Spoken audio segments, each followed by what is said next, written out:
Janata garage చిత్ర విజయంతో మంచి జోష్ మీద ఉన్న జూనియర్ ఎన్టీఆర్ మరో ప్రయోగానికి సిద్ధమవుతున్నట్లు ఫిలిం నగర్లో రూమర్ వైరల్గా మారింది. యువ హీరోల్లో ఎవరు అటెంప్ట్ చేయని విధంగా త్రిపాత్రాభినయం చేస్తున్నట్టు ఒక వార్త ఫిలిం సర్కిల్లో జోరుగా ప్రచారం అవుతున్నది. మూడు పాత్రల్లో ఒకటి పవర్ఫుల్ విలనిజాన్ని ప్రదర్శించే క్యారెక్టర్ ఒకటని చెప్పుకుంటున్నారు. ఎన్టీఆర్ కని విని ఎరుగని ప్రయోగం చేయబోతున్నాడా? తన సినిమాల్లో తానే విలన్గా కనిపించబోతున్నాడా? అవుననే అంటున్నాయి టాలీవుడ్ వర్గాలు.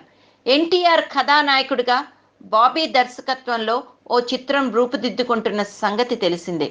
ఇందులో ఎన్టీఆర్ త్రిపాత్రాభినయం చేస్తున్నాడు. అందులో ఓ పాత్ర పూర్తి నెగిటివ్ షేడ్లో ఉండబోతోందట. అంటే తన సినిమాల్లో తానే విలన్ అన్నమాట. టెంపర్ సినిమాలో కాస్త నెగిటివ్ ఛాయలున్న పాత్రని పోషించాడు ఎన్టీఆర్. ఆ పాత్ర ఎన్టీఆర్లో నటుడిని కొత్త కోణంలో చూపించింది. టెంపర్ ఇచ్చిన ధైర్యంతోనే ఎన్టీఆర్ ఇప్పుడు ఇలాంటి డేరింగ్ స్టెప్ వేయబోతున్నాడని తెలుస్తోంది. ఈ చిత్రానికి జై లవకుశ అన్న పేరును పరిశీలిస్తున్నారట.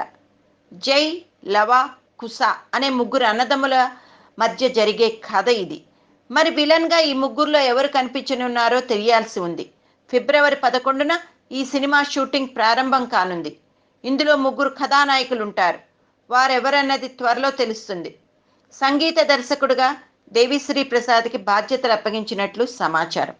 అదుర్స్ చిత్రంలో మాదిరిగా ఆచారి పాత్రను, మరో పవర్ఫుల్ పోలీస్ ఆఫీసర్ రోల్ను కూడా జూనియర్ ఎన్టీఆర్ పోషిస్తున్నట్టు సమాచారం. అయితే దీన్ని అధికారికంగా జూనియర్ ధృవీకరిస్తేనే తప్ప ఈ వార్త రూమర్ కాదని తేలుతుంది. అప్పటి వరకు అభిమానులు వేచి చూడాల్సిందే అని ఇండస్ట్రీ వర్గాలు అంటున్నారు.